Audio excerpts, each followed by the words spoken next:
बऱ्याचदा पालकांच्या मला कमेंट्स येतात की मार्केटमध्ये मिळणारे जे काही हेल्थ ड्रिंक्स आहेत, जसं की बॉर्नव्हिटा, हॉर्लिक्स, पेडियाश्युअर यासारखे जे काही ड्रिंक्स आहेत, हे लहान बाळांना किंवा लहान मुलांना देणं हे योग्य आहे का? कधीपासून द्यावे किंवा कशा पद्धतीने द्यावे? मला पर्सनली विचाराल तर पहिल्या 2 वर्षापर्यंत बाळाला अशा कोणत्याही हेल्थ ड्रिंकची गरज नसते. मार्केटमध्ये मिळणाऱ्या या हेल्थ ड्रिंक्समध्ये एकतर खूप सारी शुगर आहे, खूप सारे प्रिझर्वेटिव्ह आहेत, खूप सारे फॅट्स आहेत आणि खूप सारे असे केमिकल्स आहेत की जे भविष्यामध्ये लहान बाळांच्या किंवा लहान मुलांच्या आरोग्यावरती विपरीत परिणाम करू शकतात. त्यामुळे अशा कोणत्याही हेल्थ ड्रिंकची बाळाला गरज नाही. हे जे काही हेल्थ ड्रिंक्स आहेत याचा काही खरंच फायदा होतो का याबद्दल कोणताही सायंटिफिक असं प्रूव्हन रिझन नाही.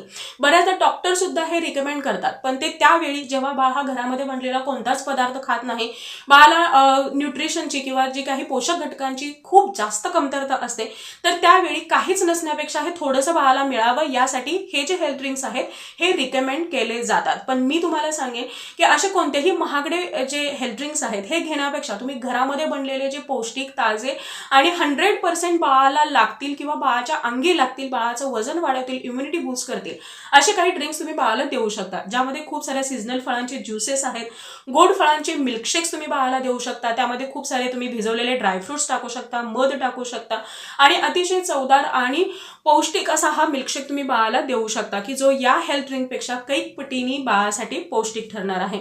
या व्यतिरिक्त तुम्ही रागी माल्ट बाळाला देऊ शकता, हळदीचं दूध तुम्ही बाळाला देऊ शकता, ड्रायफ्रुट्स घातलेलं दूध तुम्ही बाळाला देऊ शकता, केसर दूध बाळाला देऊ शकता.